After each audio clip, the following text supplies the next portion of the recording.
Halo Bos Bis semuanya, kembali lagi di YouTube channelnya Tong Bos, channel yang siap bantu masalah Bos Bis semua.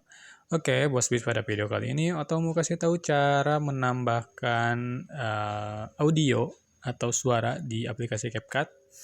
Langsung aja buat Bos Bis semua yang baru atau newbie ya, ngedit di aplikasi CapCut nih. Kayak gini caranya. Di sini Otong udah masukin beberapa foto untuk diedit. Ya, kita hapus dulu akhirannya. Kemudian untuk menambahkan audio, kita nggak usah diklik dulu ya. Tinggal tambahkan aja. Di sini ada pilihan audio ya. Diklik aja. Di sini Bos Bis bisa pilih mau suara. Nih, di sini udah disediain ya sama aplikasi CapCut-nya. Atau bisa kita ekstrak atau ambil dari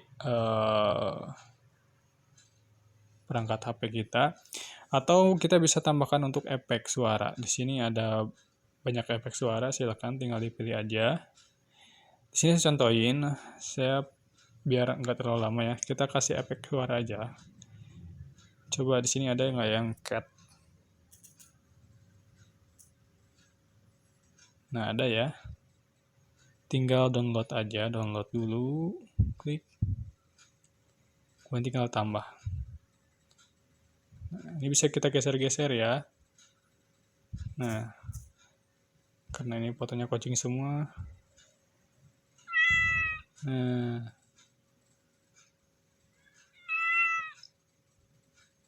kayak gini. Oke, itu dia cara tambahkan audio atau suara di aplikasi CapCut. Jangan lupa untuk like, comment, share, dan subscribe. Sampai ketemu di video selanjutnya.